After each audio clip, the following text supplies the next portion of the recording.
ଜୁଆଇଁକି ନେଇକି ଆସନ୍ତୁ ନା ଆଉ କଣ ମା ମଲେ ଆସିବୁ ଦେହଟା ଭଲ ନାହିଁ ଥଣ୍ଡାରେ ସଣ ସଣ ହଉଛି ରଖନି ଟିକେ ରଖନି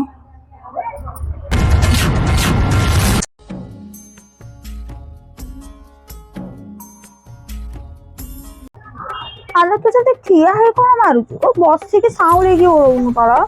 ନର୍ମାଲ ଛୁଆଟା ହବ ନା ନାଇଁ ନା ଆଜିକାଲି ଭଳିଆ ଖାଲି ଡାକ୍ତର ପାଖକୁ ପଳେଇଥାଉ ତୁ ପେଟ କାଟିଦିଅ ଭଲ କି ଓଳଉନୁ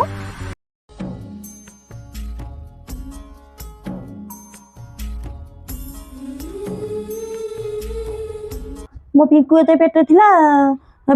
ବେଳେ ଯେତେବେଳେ ମୁଗ ବୁଣା ହଉଥିଲା ମୁଗ ବୁଣା ହବାଠୁ ଉଡା ହବା ଯାଏ ସବୁ ମୁଁ କଲି 9 ମାସ ବେଳକୁ ଧାନ କୁଟା କୁଟି କରି ଗହମ ନେଇଥିଲି 20 କେଜି କୁଟିବା ପାଇଁ ଆଇଲା ବେଳକୁ ପିଙ୍କୁ ହେଇଛି ଦେଖି କେତେ ଫୁର୍ତ୍ତି ଅଛି 75 ବର୍ଷରେ ଏମିତି ହେବେ ଆଜିକାଲି ତ ବୋଉ ଖାଲି लो ବାପ 2 ମାସ ହଉ ହଉ ଖାଲି ଆଳୁ ଚାଲ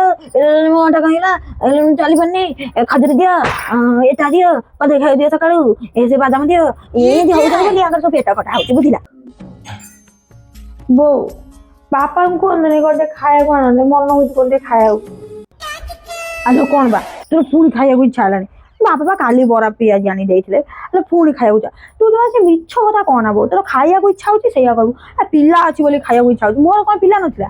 3-3ଟା ଛୁଆ ଜନ୍ମ କରିଛି ପାର୍ଲେଜି ବିସ୍କୁଟ ଖାଇବାକୁ ମିଳୁନଥିଲା ଆମକୁ ଘରେ ଯାହା ହଉଥିଲା ଆମେ ସେଇଆ କହୁଛୁ କ୍ଷୀର ଗୋଟା